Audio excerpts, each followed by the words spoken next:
My Lords, I refer to my register of interest. This government says its first priority is to achieve economic growth, which, as the noble Baroness Neville Rolfe pointed out earlier, must be in GDP PC, growth per capita in GDP, not just GDP. The money the government's lavishing on the economy can't be paid for unless the economy grows. Without growth, this government won't get elected in 5 years' time. But for the economy to grow, they need to spend less. They need to tax less. Does this budget do that? Not so much. Spend rises by £70 billion a year. Tax rates increase, with the dubious claim that they will pay for half of the new spend, but only half. Borrowing increases dramatically. The OBR describes all this as one of the largest fiscal loosenings of any fiscal event in the past few decades. We haven't grown much for many years. Real wages are still 5% lower than they were 17 years ago. Other countries, though, have recovered economically from COVID and the great financial crisis, but we haven't. The budget will make things worse.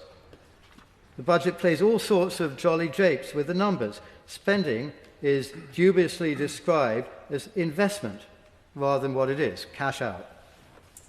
National debt is redefined as being lower because of amounts we expect to receive from future student loan repayments. This is meretricious when that debt calculation at the same time excludes our £2.6 trillion liability growing every year for future public sector pension payments.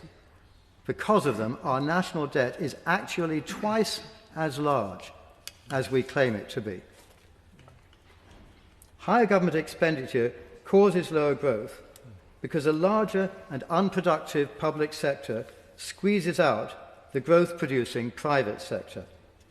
Increasing employers' NIC and the minimum wage, putting VAT up on private schools, means businesses can no longer afford to employ as many people, nor grow their companies as they otherwise might have done.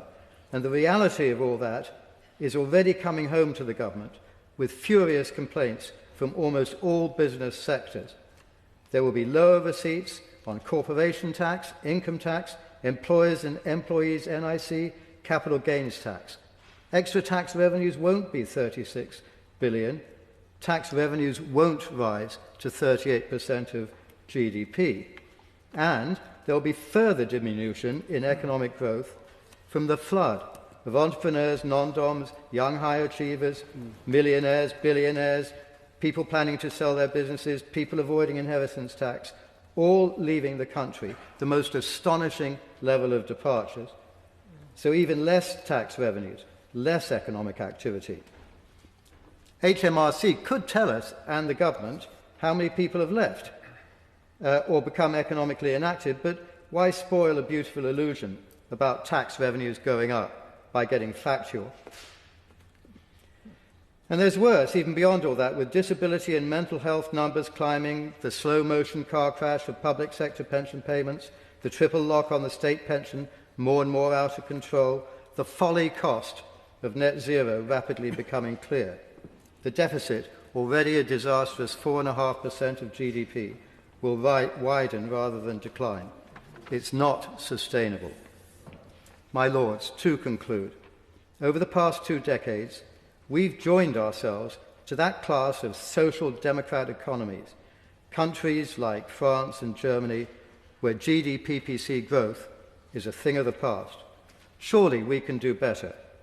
One pines in vain for our own Javier Milei, our own Elon Musk, to chainsaw our bloated, inefficient, unproductive public sector.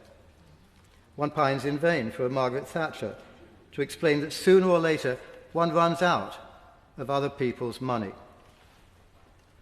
One pines for politicians who will tell the truth to the people of this country, that there is no money, that we have brought this upon ourselves in the past 20 years by overspending and overtaxing, making our country poorer, making it impossible to provide those things that we would like our citizens to have. A budget that cut spend and cut taxes would be a great start to solving this dilemma.